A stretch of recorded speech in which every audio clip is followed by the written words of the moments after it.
fatu mfatalo fatu il nei tau i le rofu maleanga lei o le tua e ala i le tatu whafsanga inga e ala fo i le nei fui pōku la me fai peo le sono al whamoe moe peo nei fui le sono nei kuata whautuina o le whea ngelu e totolu ia se vi inga ma whaftaina me le tua e whaino whape atu e whemsui o whai aonga nei ia e momole atua il whatalofa ma whape atu ia mafuta mai a tātou mafuta i le sona o whamoe moe ni taia. Ia e ala i le sona suma tolu to i le sona nei fui kuata.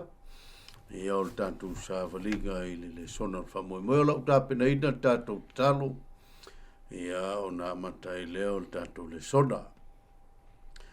No mātou tamai lulangi, o le viinga ma le whamadu e whafo i lava i lau fio wa no mātou ola e tau au ina. Whaftai lau pule whaito tasi le atua wa mātou wau mai ei le neiba mao tātou te. Ma futa malau fio e ala i lau finangalo i le sono o whamoe moe mātou te whasoina. Ia wafut whafonga anga au tangata. Ia mātou talo i lau fio le atua e whamanuia le mai mo mai o lau whanau. Whamanuia lo mātou tāpenaina o lau le sono e whaonga o mātou tangata vai vai man watawa. Ono lo suafa wa mātou ole ma wala au tuai nei. Amen. Ia, whatalo whatu il. Tātou le sona ni tae au whatalo whatu lu sunga i whai aoga lau sunga. Whawhengainga o le ka le sia mai a whao lau sunga pasta setu ia. Pe voli sunga le to ina o le ka le sia malosi mai a kina. Ia o le sunga i a tasi ia. Talofa ia au lo sunga i whai aoga ni tae au. Ja, tātou whatoi lau sua, te tae. Mā ngō lau wala soifua. Ia, te lo le ala tātou angai tonu tātou le sono ni tae au. O le whai unga ne o le sono nei kuata o le whea ngelu e totolu. Ia o lo taoto tuso whalinga sumal whaalon whau poiono angai le iwa. Ia, o le au tātou o mai le mūtaanga o whea momoli o le nei vui le sono nei kuata. O le wheau e whautuina, malamalama i le mamalu o le atua. Malamalama i le mamalu o le atua, ia, te loe, e le eise ise, pito isi le atua na mawalunga, misi le selo na mat. O le mea fui e titau na tātou malamalama iai. Ia e titau na tātou malamalama, pea i le mamalu o le atua, ma le anga inga o lo tātou lalulangi ma me umalava. Ia e ia tusi e le lulangi a ia tusi o tusi a le tu tusi o le ola. O tusi ma wha maunga atangata o me e alua umama vai. Ma mea sa whaila longi. Mea sa whaila longi. O tusi o le ola. O le tusi e whaava. Whaavau e le hisi se mwhaina wase. Ia o ia tusi. Ia o lo mai eile mamalu ma a fifi mai ai ia le wheau leu tātou. Tātou wawai o tala le fulfola ile. Ele anto lau uma. Ia tātou wifo ma mātatau ma watu le vinga ile tua wawa o maila. Nei tua solan whamsinonga al wheo la ngelo na lua tātou wawai ai. Mo pau papendia le ai tele. Ai whai ula vai le wheo le angil munumuli. O lo tātou wawai. O tātou ese mai whea. Mai papendia nei tofisia i tātou ian whasalanga. Ma fia fu tātou iona mala. Pe tai leo wa o mai le taurunga o le sono nei kuata. Ia o mori mai le whea. Ia tātou malamalama le malu o le atua. Ia. Aun tātou ilo le malu pe wa tempo ina lui mose. Na mana o ia le mose mai fia wa ile. Le malu o le atua. Ia o le tātou mtua tau loto e maua e whalinga suma le valu. Lon whau mua. Le ala o whaitawina o na meile se lua whasoa. Ia, ma tātou whaasolo e tātou le sona. Wa mawai antu ia mea, o no wilo antu leo le angelu a luifo i le langi. Wa ia ante ia le polisili, malamalama fo i le lulangi. I lona pula. Ia, te loe le tau whamtalaina e whaasoa maini au dua. Whaasoa pia i le autu. Ia, ma tātou mtu tauloto. I le nitai au. Ia. Aso melo sunga toina, po lo sunga rafengainga, po. Ja, whaafikai mo le awa ngoa. O leo kako ia I si ui. O le tala le leie whaavavau o le nikwata. O le malama o le whiau whapitoa lea le atua sa tātou whaasoa. Ma tātou wawiri ilia mai I le sefulu ma le tolu nei o le sona nikwata. Le whiau lea le a ngeru e tolu. O le fina ngalo le atua. Ia toi whaali mai tangata. Lona mamalu, ma lona malama. Fesa I enu mamalu le la ma le malama. Sai o e tena. Ina ua umona fua le atua. O le langi ma le laro langi ma mea uma e o ilana tangata na whai. Sa iai inga le mamalu o le atua. Ai ua ave e sea le mamalu le la ma le malama o le atua. Ina ua ta lia le tangata lea. Lea ua onga se. Ua ta lia le tangata le talitonunga ese mai ilana fuafuanga.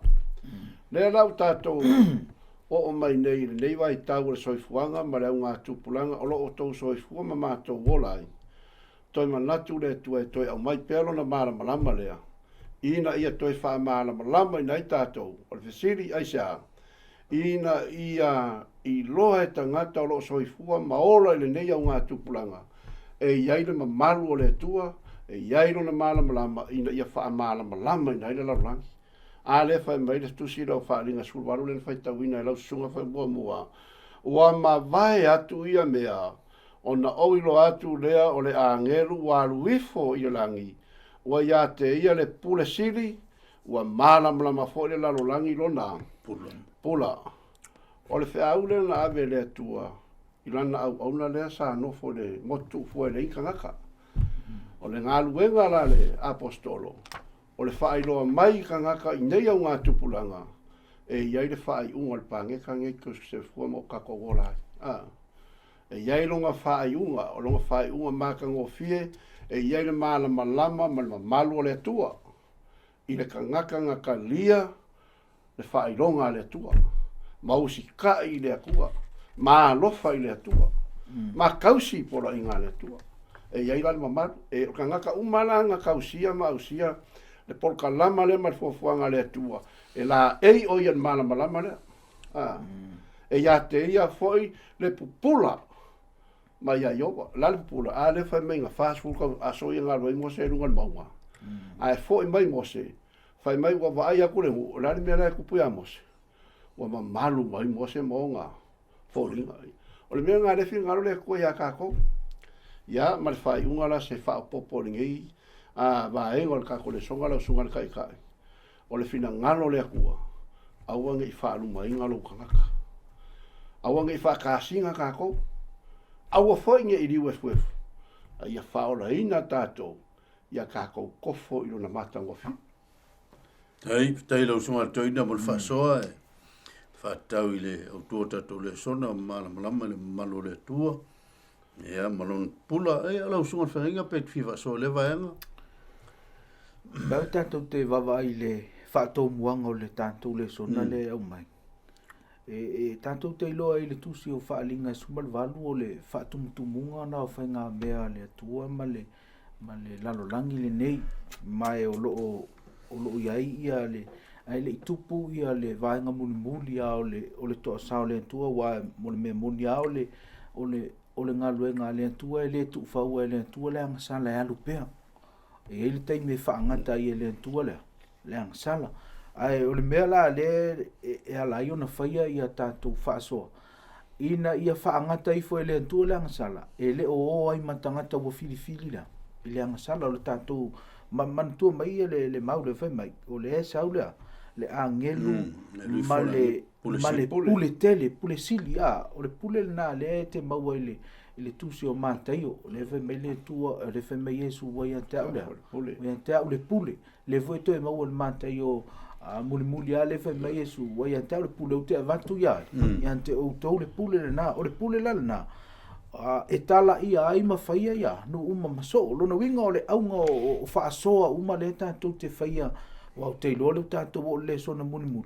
Ina ia whaitanga ta maso, ia awane I fili mo mena fai tangata au nei filifili mo le tiapo au nei filifili mo le angasala a ia filifili ma avelan fa mua ile tua pe ole au ato ale na o tato fa so e tamu fai ina ia filifili le tangata ma avelan fa mua ile tua ai le o mena fai tangata pe ole fa ilonga man fe ai filifili me ole nei la langi a ia filifili mo le tua o le lui la le o toi au mai ile le sona mun nei io tato mala malama le ile mamalu o le tua le e fa solo tato le sona le ia le amataina ia vaenga matango vele ai o le o te fieta o le mamalu o le tua o la na mio le na o le mio na le tua o le ale le wingo le mio le tua la na tu la fono o le mio na le tua le la ia nga ia au tato malama la ile mio le tua o no tato wa mio le ila na mio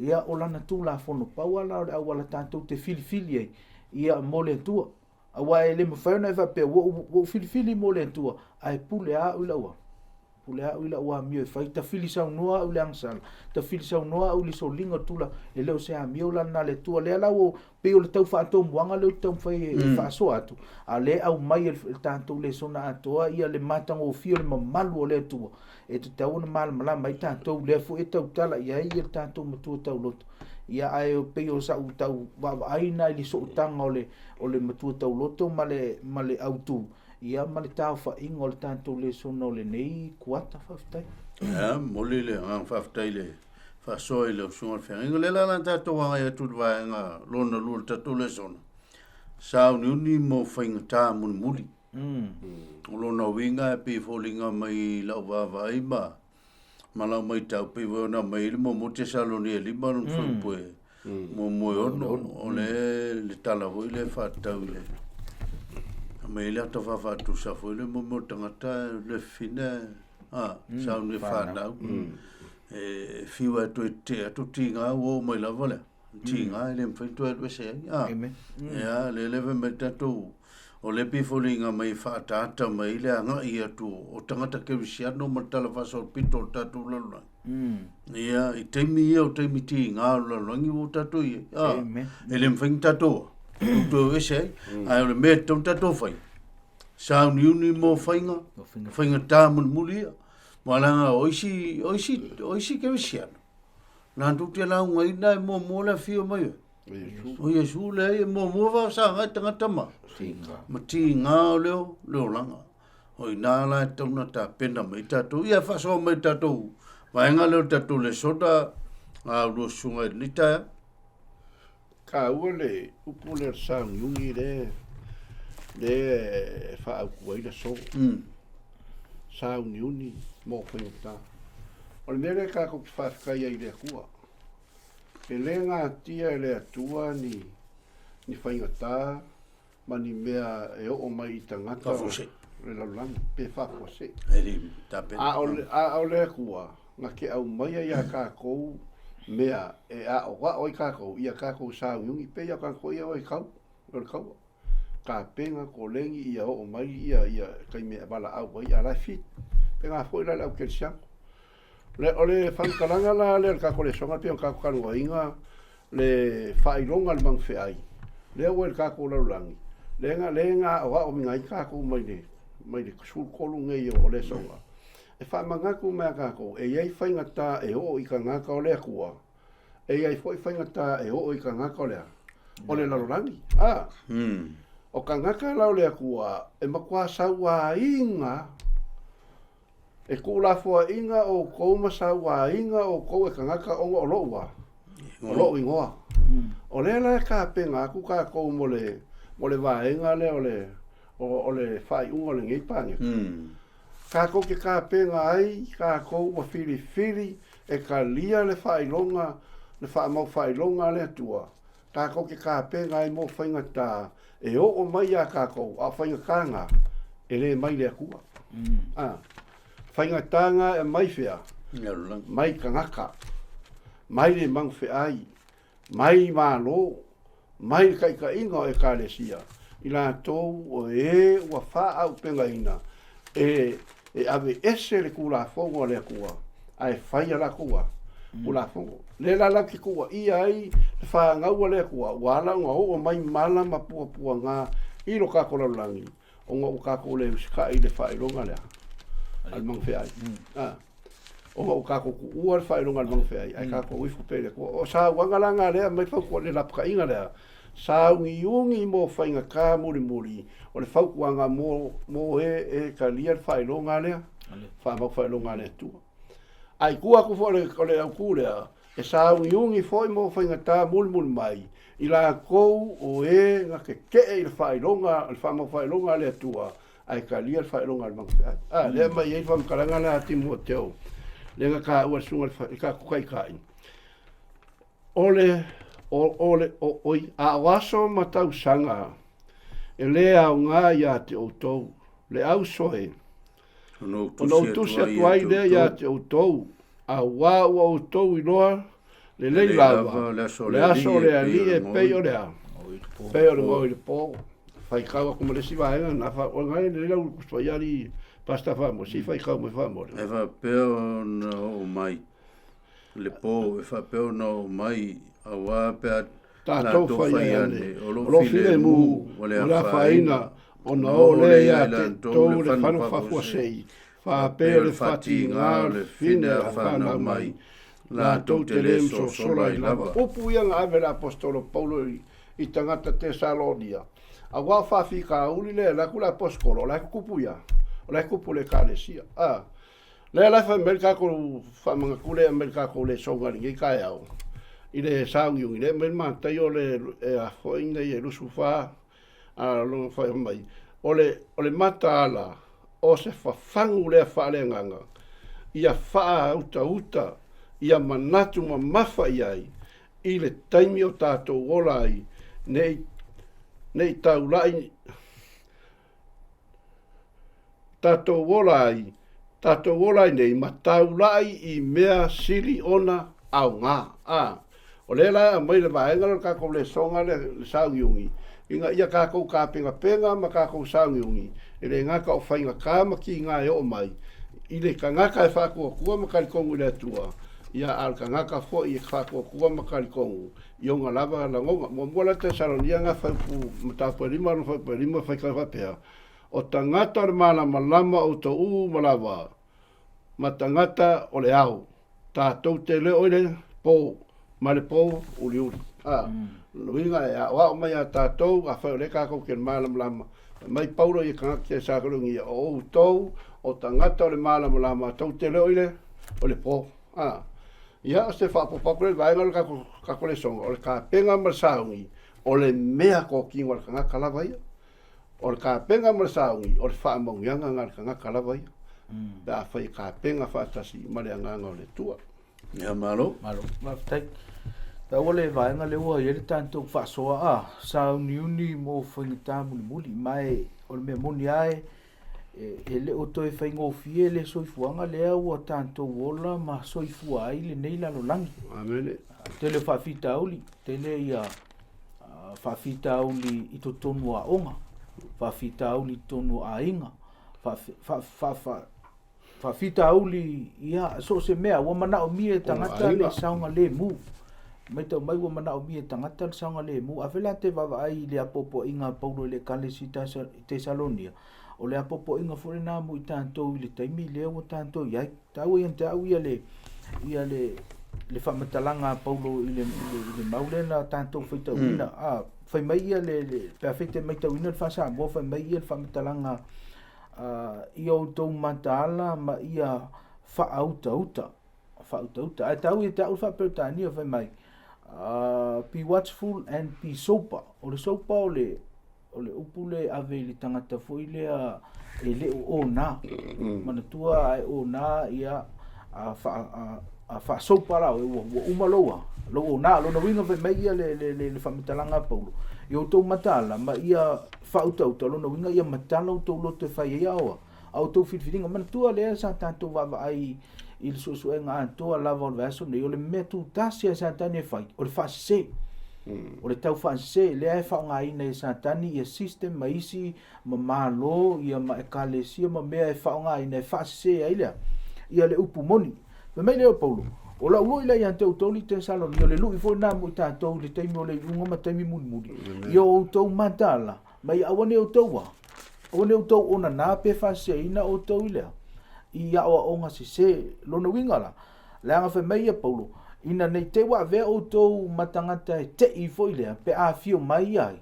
Yesu awane ia ve utou matangata te mantua fe mai le tau matanga o le mata upu le lima fe mai Paulo.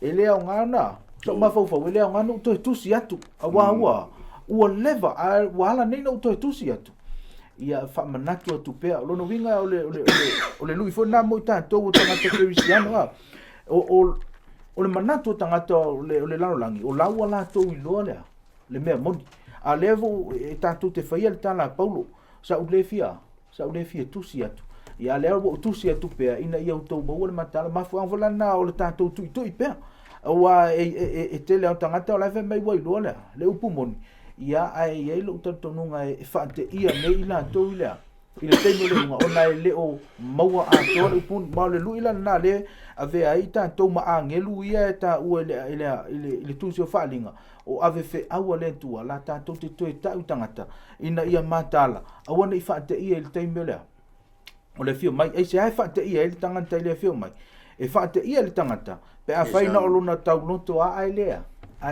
lue ai e na o lona I fai mai a la wailo ai lea le o mulmuli ai le tanto te va ai atu ai le mamalu le atua ma lona fai loa mai I le whaasolonga tanto le son ai o le lui le wau mai e Paulo mui tanto ia le ngata na ave mo tangata te Salonia ai au ngā mo I tanto le taimini nei ia o le mataala ma ia awane I faata mala tatou filfilinga failinga te ile ile vainga tawane tawe sunga ile te tai ole nei e o lo au mai Paulo ia le ata fa tu sa ole o le fine to a fa na wa la fete va vai pe no fa atu pe fete va vai I le taimile nei tatou te ola mo tou soifua sa tutupu a ele fouia ele fou tau a inga o tutonu a onga me ai pe sa se ona tupu ai le taimi nei o lewa tupu fa solo antoa mai tau mai le fofine a fa na yo tanto ele ni fine ai te lo experience e ti nga le mu ti nga te tele se ia o ina fa na mai lo le pe fa pe na uma le mele tan noi Paulo o fa fita uri le tupu le tupu lo ranga ni le fo o mewa Meu le masa tatu fa o ia a le meu tupu o le wo fa solo ina tele o laula vai o le tele ngal na se ia o ina matua le ai se mem fan fai ona uma lo le nei la langi a fio mai Yesu o le tangata la le matala ma fili mo Yesu ia o ia lo tatonunga ia o le taimi fa ngata ile sala o le afa uma foi malea ma le tangata e fili na te faia le anga sala ia o la una to e fa popo atu le tatou fa so le vanga mo le sunga te ia o te lo le wa le visita la to e faia wa me ta o sauni wa le se o nga tau loto e ma talno ai lo i se sauni ringa ma ta penanga loto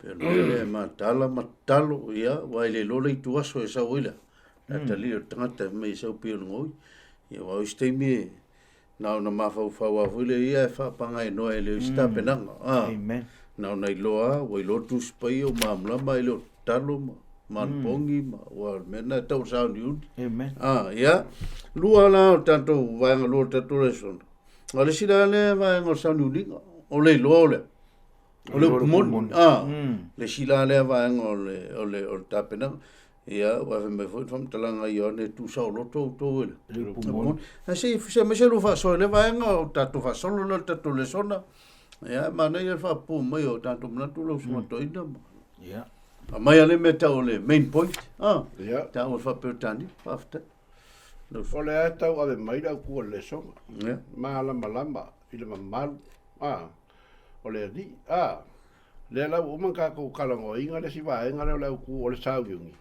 le la ka ko mai I lo le mo fa fenga ka ko la sa yungi a ka ko le lo le ku mo ele fai ka ko yese ele fai ka pena ka ko ka ya foi o kala fa kai foi ia fa o mai ta pena ma sa uni o la a fia sa mo ida I se fa a o leva foi nga mai le ku le la ka inga lapta inga na mai le atua le mai le vaenga le lo le pumongi o le fesili o le ala le upumongi o la le upumongi kali e su le yanga su fiku pa su fiku o la o fiongo ia e fa pa ia ina i la to i la upu moni o la o fionga o le moni le e lai la se si upumongi e kakau ka ko wo ia e sau nga ke fa pa ia inga ka ko ma au mai ka ko i le kala le e fa va pa wale le kusi a wala ngei o nga fele ma ka ko pongi sa i le kusi lea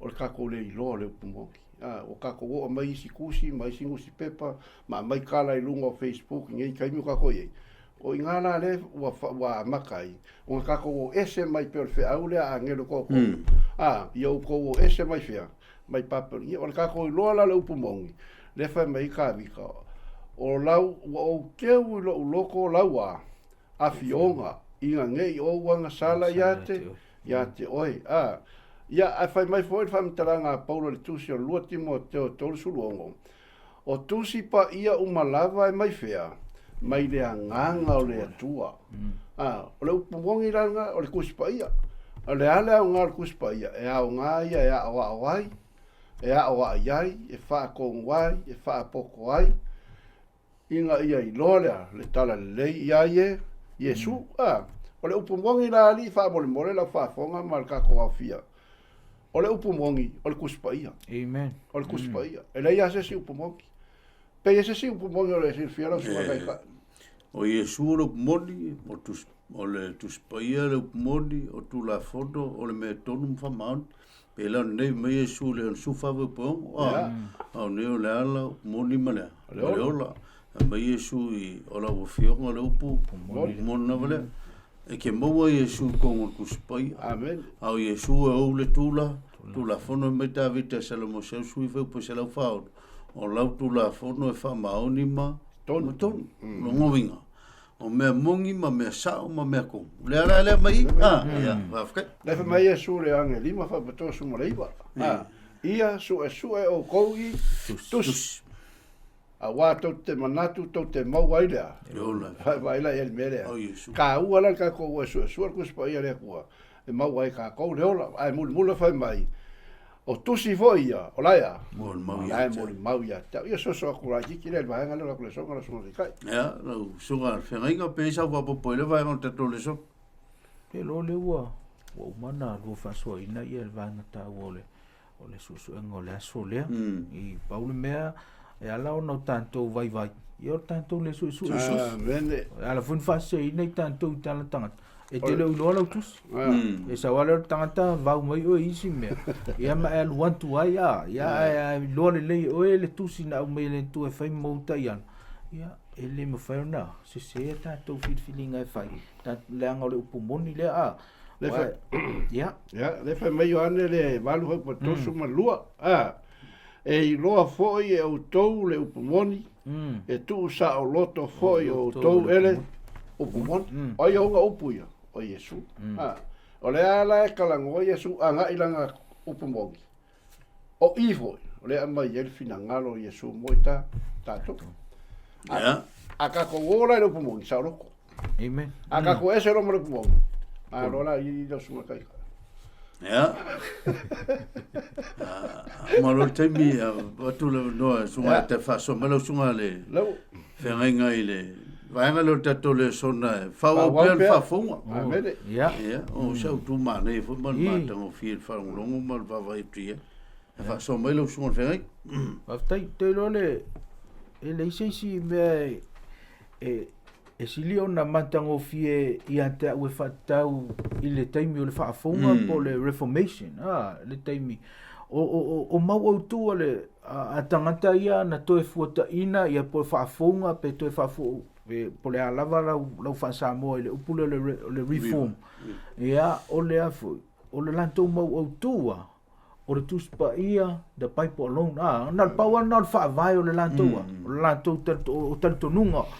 Le ngata i lea ia ua na o Yesu Keriso alea le ala i le whaolatanga le ngata i lea ia na o le angangpa ia o le tātou malosianga le na o tatonunga le na atangata ia le au reformers e te leo na tāua ia te au mai le laua mai le taimile nei e whetau i le ia ma taimi o le unga le anga o tele ia whamatalanga o tele ia awala e atangata e whai mai e o ai whea i le atua ai a whai te toi fo i manatu au tū nā o lea ale au toi fota ina ia po le tata ia na whaia ia le whaafonga i le tausanga i le senturi ona sfuma le ono teimi o le malosi o le toi fota ina o le kalesia ona ua ofia o onga se seito na le kalesia tau whailoa i tangata e toi reforma toia ma toe whaafou le kalesia ia ma toe fuatai le kalesia i mese sela ia ai peo nei mau au tūna ia te ia ilo tatonga tā ua ia i lantou le whai me tātou lesu nei te tau na wha wau pea me mua na o le tuspa ia paua le na o le soso le tātoua o le tātou malosi ia o paule na o le tātou mai nā tātou tatonunga lua ia ua na o Jesu ke riso alo tātoua whaoletanga tātou te le whaolaina inisi mea ia o le angangapa ia o le malosi le na o le sose na o le tātou malosi e tātou te whai ai le ngā luenga le atua ia malitoia fio mai ia o le tumutumunga na o wha moemoenga mai o le mana ia na o ia te au o taritonunga ia o tangata o na toi fuata ia le kalesia mai i ilo taritonunga a ngoto vui o tātou loto au ongana ele ia se me fa se ina i tātou mai ua tāpena mai tāu e te au ia le whamatalanga stasutu le seitono tātou a le sona whai mai e pāua le awala tātou te sāuni ai mō teimo le unga o le tāpena atu nei ua tātou te whaatari se i tau ono mai ania ia whapea ia se o tāpena pea tau la tanata mai ia ni whawhita au li a e whai mai le tala tangata tu stala le tono tātou le sona a whai e ia se mea tau tātou whaia e tāpena ai mō whaafita au le lumanai, tāpena atu nei, ma o lai loa. Ia o le aina ia i le tātou whaasoa o le vaenga, na o tātou suenga whaaftai. Le whaaftai atu le whaasoa le usunga le whengaika. Ia, mai so muna pupuna ali le usunga to intase, pea whai e sina wabop. Le se mana kupupu, o le mga kule lava, o le mapua umi ia. Whapupu mai e stai wheau. Ia, le la whai me. O le tātou te wha, o tātou o mai ne vaenga le wha wau pelea, le wha whaunga. E ma whai o ma wha wau le wha whaunga lea, pe a kākou i loa le leile kuspaia. Amen. Pe a kākou ma lama le leile a fionga lea, a le tua, o nga wha wau pea lea o le wha whaunga lea. Ma fuanga ngang sa wa Yesu piki la nga whainga lu, nga whai mai, o e whai no umalava maa. Ma so o lale wingo le upula Yesu o e whai no umalava ma so. O e whaafou ia tangata, whaafou whaapewhea, awe ese mai mea se sera e lau ke whaia, a e so mai ia Yesu, a upule le so, whai nu uma marmalava maso, ia so ia Yesu, marana tala lei, a whai o lai a mi o le angal kangaka, o le o lai whai maso, whai e kuu le ngaoi, kuu le pepero, kuu mea umaia, a e o mai ia Yesu, ia so ia Yesu, o le tala le leile ngai, whaafou winga i lako, o le kako wola mo li mau ma ave le fe aule a ngelo to tolu o se swinga foule ngai se vai o se lalo langi po se aku po se ngu po i kanga o le fa fo unga nga fai no uma lava maso mai ro Yesu a uma nga fai ngu uma maso la nga lu nga fai papa tiso ya te ila to le swafa wai ta male alo male nganga pa ia o le fa wa winga nga kako lo le fionga le tua a kako lolo le fionga le tua wa fa fo ingai kako wolo le moli mau ye Yesu o ngale o lole ya kako le melea o le saungiungi mo fainga ka o le lalolangi ai kako ki saungiungi mo le fio fa lu mai o ye Yesu fai pu ngar fa so ko inga ngika mo mir fa so o ye fa ya fa taile tanto le sona tanto fa anga ya tuile le vaenga lon fa tanto le sona ua tumula langi le malo le tua. Amen. E o me siri le ka ua kumo langi le malo le ri. E o siri po la ngona e tangata le mamalu a toto le tua. O siri e kanka siri wa kako wa vai ngele. E le mele na mana o mie mose. Pa wale me ang fai mose le kua le kua. o ke manga e whaali mai loa. No mamalu. No mamalu. Langa ia hoisi kai mengo fotanga te mwhailonga. No mamalu. No mamalu. Ia mamalu e kai per mele o whainga ne Facebook e fake le me. Al mamalu le atua. Au mamalu le atua tangata e share. Ele sui e sis. Ia o lase no faso. Fa bupu me lo faso la so toina no tu lo. Ole la ko faso. Ia fa Fa bupu me. Ua tumu ile lalolangi ile a mamalu ole tua. Ole mele le finga lo ile kua. Pei kai, ua le kumu le lalolangi i mamalu ole tua. Ai ua kumu le lalolangi vi inga mamalu ai. Tangata, mafuanga kongu anga mai fe au lea. Lo unu ue, ia o tau ese mai. Ua pa'u papernia, lan mafuanga pa'u papernia alea. Sa ili mamalu. Sa ili vi inga, ya sa ili ia milionge le maka pea pea, ya o le vaenga la le fina ngalo ile ko ya kako sa ngil mal ya le a mer faile so ngal kala ya mo se kwa le me le kwa a le malu le manga le ko ya kako mana ole tu ya fa malu inga kako fa fe malu kako kumu kako kuspaia mio le skua fai no mala maso ia ola le kula fonga le ko la kula fonga le ko alofa ile ko e ke alofa lo ile ko o alofa lo ile sunga fe e ke le alofa lo ile ko e ingo lo ia ke ko vai ia mele mga ole ko mai ka ko ia ta tou le mamalu le ole atua o le fe kausia ai ma le fe ava kai ma le fe fa alo ai ia maka kalo fa kas ia malo lo fa lo i tangata nga isi ai ko si fiel si fe au fa ko le me le ko ko fa le ko be se me lo fe kanga amen o le fina ngalo le ko le me ga ko ia i lo le mamalo le tu le lang a fa le ko ia u lo sunga fa fe ngai la se ru me fa mo fe ku wa pe fa ma nguia fe ku ai lo sku ke vo ia o le me langa fa ma nguia lo sunga le langa ka o le kumu le kumu Famugui o pe. O me con langa le fin galo Yesu a pa ulo uso. La le me ka ko fai. Ka kalo ile kua, ave ile kua. Au mai ile kua le fa ma fanga. Ma wa ka ko le lo fai le tu. A couple me nga ka ko malo lo sin me nga. O le malu nga le ko le nga le ko me le ka ko. E fia sira le ko le ka le sia fa fa. Ma fo nga fa mai Yesu. O so o ko pa ko wa. Farfangi longo bingo le singa va engol mamalo le tu asa ya ri lo suma fe mai o le singa va engol mamalo le tu o le fe alo fangi o le kalesia o le fe alo fangi o le fainga albe o le fe alo fangi o kangaka umalava e waka ua o le au keri siano aka ko va ngira le ngol le songa le sa le ka so mbainga o le makua le ai se mamalu le ko fa sanga kau mai kanga ko le lalulangi i tangata o le tu wa ang fa pe kau ki o mai le ku e le ngi mala ia kupu ya kako ya o se va popa ku nga dalo ka ko so ya va tai lo sunga feringa pe e ia mau na pe fete va ai le amatanga o le aso le falinga sumalfa falinga tu sul falinga perfecte metawina o folinga na sa tau no folinga ile le langi a le wa famatala ina mai o lai mau le langi a o pongo le mau le la lang metau mai falinga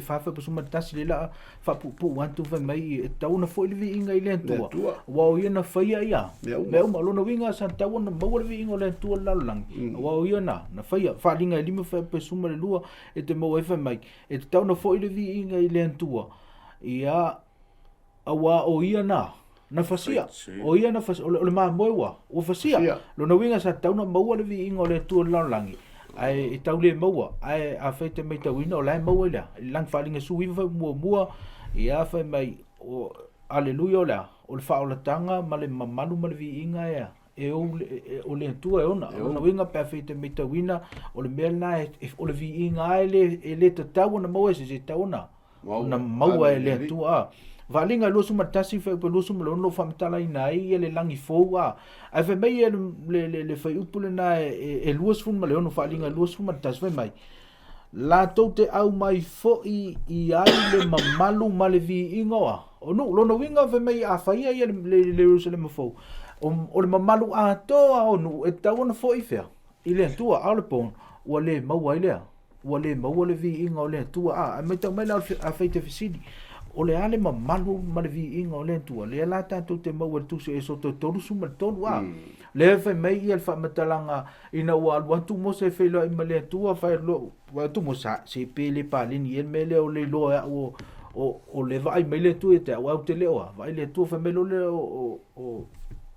o mo se ile tua va mon mole fa ali mai lo wa lo malu show me your glory mai tau mai le upule tau tu le tanto o le glory por malu le tu le tu mo le tau tu mo lo lang primero te lo limo se le ma fai ona le se fa na vai mai te uma ma ola pea mai tau mai la anu lo le fa po tosu mo fa mai a fa a o pasi atu ia ona o fa alia atu le o lo ua lo mamal mai tau mai le fa mele to le la pasi ai ua tu lo tu ai fa ale tu lo wa lo man so lo mai tau mai mata upulo so e mata upo tosu mal fa e mau lo ina le mamalo le tu le an malu le tu na ina tosu mal fa ona lau mai lo le tu polo inga e te tauna ona muli ai ia le nu le tu la fono e se fulu e ta ia loa o tata mai tau mai la o lo inga o le mamalu le na mtalo sanga ia mo se fa ali mai o e ai fa mele tu le la ta watu lo mamalu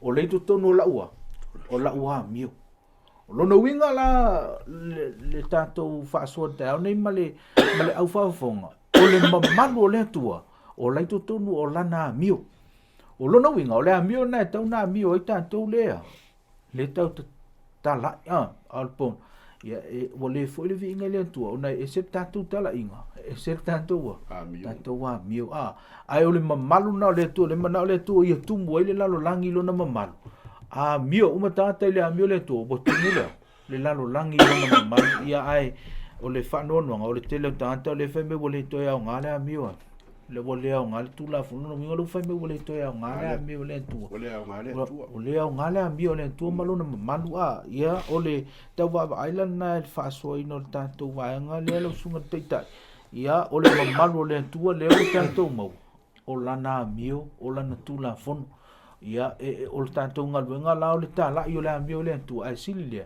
ia ta tu o la ile mi ole tu ia ma nei fa so ole pe o lisi vai nga utu o vai nga o tu la fono o fusi o le lofa amen o le amio sa o nga ale tu o le lofa le me ile momori o ne fa po va o le tu o le lofa la me le si fam tala nga fa so nga o se le lofa o le lo e le tu no ingo le amio le ku la ko le vai o la tu la ke lo fa le ku e te lo fa e ke lo fa ile lo toa oi e ke fa ia me si le pe o nga e fa o ku la fo la nga lo langa ka ngo le la nga me nga fa ile ku tanto e ka ko la lo fa iska la nga e va iliska o lo lava o so lo to fide lo ai nga lo kinga e o ke wala nga lisi le mea wal mela le e saulola sa kangi sui le lofa sui le mele o le ingo malika no te si dia fa mo le sa mo le suga kai oi la lo kua oi mo bua oi ko mo ke mingele ma ko im kasim to im set a pa mo sisi ko kanga kala ke le lai ka ya o kanga konga ke lu ko oi lu konga lu ai o lu ko lu mo la fang ko ye lo fa lu ko lu fa lo fang ya fa email ya fa solo ga ko le son fa lo fa fo ses ya le kan ka ya le la va solo tato le son tato va le va ngale o le tamai ma moe na fsi ya le ki o foi le pu le a yonge ngo va ya ku ai le maliunga yesu ai va yonge o la sa a me fa utaila ma moe le tu na te ave seinang salam ko le system mai sala o le aver ma moe o ser kaulanga fa ma ngalo le sala a le wa nga fola yonge e le o le sa ai ngo vai lo yonge vai o tana lo sa mani ma le yonge so le fa ko ka mai mama ya se fa so mai ya no lo sunga Lau sunga fai mai lo le sunga fenga fa mai lo ka ko le sunga vai munga. O le ko fa manga ku mai al fai un al kala le. E le ai se mamalu o le lalolang. Pe aka ko le muri ia Yesu. Fai mai o le mamoe na fasia. O le fesili e kula mai. O ai la le mamoe le na fasia. O le tamai mamoe. Ale mo le ku so fa alinga la. Le mai I ka ko mau I fai mai. O le tamai mamoe pe sia ina. Na fasia. Longa lua fai mai. O la fa pa uai leo mea o la e fa matoa ina lua sul ma le fa malato wifo atu I le tamai mamoe. O lono winga. E le sisi ka mai mamoe nga maliu. Ai o le aka le u fa ingoa ai ka ko kama, mal ka ko kupu, mal ka ko wali, mal ka ko fa ola. O le tamai mamoe le nga len ka o le sunga fa fia. O le mele sa fa ia Israelu o le ave o tamai mamoe e fasi e fa mangalo ia la toua anga sala. Ai a fio mai Yesu ua fa tusa e Ioange Yesu o le tamai mamoe na fasia. O Ioange fo ila le kaukala le vaenga le kako le songa. Fai mai famtalanga a Ioane. O le fauta I le tamai mamoe le atua na te ave ese le ansala. Kele ilo penga ilo Ioange e mawhai a Yesu ngā ave ese le ansala. E le ilo foi penga ilo Ioange le kua I ngā ave ese a Yesu le ansala. Ai ke ua maliu Yesu. Le fai mai ilo ia famtalanga tusio wharinga. Soli. Pa la lo makangi fai mai wa ule lo po inga kia fai un kakala I fa ma fai lo mai fi fa mai e la ngel fai mai o foi lo o le ua mau o ai o ka mai ma mai le ku ai ngo o yuka o ia nga ke fai un kakala fa ma fai le fa fonga man ka ko ma fukanga ni kaya o le lofa fa pale ma le lofa tu no le o le atua o le unga leo fai ngā mea o le lalulangi. A kako le mangu mā loa pe o sa ngola sunga fa whenga inga ri. A kako le mangu mā loa ma kako ka lia ma le wha maongi le kula fongo le koe o kako loko. Kako ke le maua le wha manga longa lea. Kako ke le maua le sao lokonga lea. Kako ke le maua. Aisea, le anga wala hunga I lunga pule la. Wa lea o ngā le kula fongo le kua. Wa lea o ngā. Al fe au mo ka ko lo fa fonga mal ka au ni e le ai se kala fa per ku spa ia wale au ngar kula fongo o le kula fongo o le alofa tu no le tua nga la ia nga maliu ma fa sia ka mai ma mo le tua ia fa mo ia mai le ko ni ka tai ia ma sa va so lo funga ia ma to le so ia pa fete to manatu le ile fe au angelo toto te mo le faringa su fafa upo ono fa mai no lo le tansi angelu o le taulo to inga lolang uia te ia le tala le lei e fa va mai tau mai a fa po ono e tala le lei e fa va mai tau mai le tele o tangata e lanto te amata ina le tala le lei ve mai ile maliu Yesu a feit te va ai e ala na ta le tala le lei o le tala le fa va le anga le na fa me fa matalanga Ioane o le mamoe na fasia e leia fa vai ina le lalo lang lo no winga na maka mai I ele le tala le lei e o vo ia le unga le tala le o le onga tonu la le tala le lei o le mamoe na fasia o le fatu le na o tala le lei le anga na mata mai la matanga o le fofoanga le ele a fe mai le fofo ina lo lang wo maliu ia wo ia le tala tau na maliu Yesu ona o le lofa o le tua ilea il tangata lo no wingo le fatu na ta le langa na mai le amatanga e o ai le unga e ile lo fo le tu o na mafo e na maliuia ole winga la ole fa so le aso le fe me ta uno o ngato tonu ia tanto wa o nga uma i el tala le tala le ile tamai ma mo na fasia langa i te me tanto te fasi le isi me i tanto wa o nga ai ngalo i tanto o nga uma tu spa i taula uma ile lo fo le tu le na maliwa ilona lona alo pa fa la tanto te me tawina pe na to lau lau sunga to o le tele yo va ai ngai to no le fa le tu se fa male fa linga nai lo yo e loa o le tamai ma moena na fasia e loa o no winga e le tasi leo o poutu o le tala le e tauna aunga ia tanto au ngai ia Yesu tātou aunga ia Iesu, tātou a onga ma tātou mea uma, ona matango fia lo lea langa i te mea anua tātou a onga uma, ngai aunga ia tātou, te uma e aunga i lisi mea, ai a aunga uma mea uma, a tātou a ina ia le sāpati, e tātou te au ina ole alofa ole antua le aina, au mai le sāpati, e feso o tai man maliu Iesu le anga na malolo Iesu le, i le sāpati le taimi o le fofanga, na malolo fo i le taimi o le, i le tunga maulo na winga, e aunga uma o onga i le, i le maliu o Iesu, lo na winga, a tātou a ina ia le vaenga tā ua le o le maliu o Iesu, i a onga uma e tu i le maliu Iesu, o le matango fie ia, ia tātou tau mau me vuile uma e tawa onga e le lopo fere Iesu a la tau la mua i tātou ia ole pe ole va aina ia i le vaenga mulmulu tātou whaasoa whaafitai alo ia te loe mole atu le whaafitai le whaasoa lo sunga ia pe on whae utato le sono tamai mamoe o le tamai mamoe no fsia e le ngā le mamoe ngai ai au le mamoe lea ua whaatusa ia Iesu ngā whasia. Amen. Ai tasi alo na mafuanga na whasia. O le whasa o loto o tangata mai lana ngasala. Amen.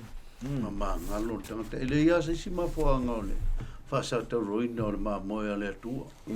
O le au mai e whasa o loto o tanto mai lana ngasala. Ai le o le avesea i o seisi mea na fufuina i le atua. Lona winga i le tawalunga o le sono nei voi kuata. Tau lungaina i le tātou ilo le mamalu o le atua, o lona winga ma lona atua, o lona mi o le lofa, ia a sile i lea. Ia o tono o le tusi paia, ma ia Iesu lea le sumalvitu e pa sumalvitu. O lau a fionga, o le upumoni lea, a mai o Iesu lea le sumalfawe po ono, o leo le ala upumoni, ma leo la o Iesu o le upumoni. Pe aonga Iesu i lea fionga le li. E ke maua i tamai moe le tuolu moni ala i le ola. Ia sile le ngā. Ngā kako wawa i longa mamaru. Lewe me tusi o whalinga i limban mo sumatasi. E ta tau lava na avantu le viinga. O le whane ne enga. Ma le mamalu o wālo i ante ia le mana. O le winga o le whamtalanga. O le atua e atua i ai. Le malu sianga o mea uma. O le atua i ai le pule o lalulangi. Langi. Ma lou soifu. Malo wola fa manuia le tua de ta o le fa funga e ava la watu lo songa feringi set mo tatu ta fa mai tatu le son fa ftaitele alo matu tua i le avanoa sa e fa ngai nei o matu tanga te fa tau wa ai fa soina la wa fionga fa ftai ia ilanto o mawaina ia le nei fa soa matu te tano fa atoa le nganga o lo fio fa soa le nei aso ine me foi na tai atu se fina ngalo ia awale vi ingo la fio te talo ia fa manuianga ia lato uma lava o fa fonga mai le nei fa soa fa manuia la fio fa mangalo matu tangata le ato toa ma anga sala ia lau fa manga longa ia te matou fa manuia la fio yo matu tangata fa tawa ai sidisili ia fa manuia ia lato uma lava o maua maia ia le nei whaasoa. Tai le whaafonga ino o mātou te talo. Ono o Iesu. Amen.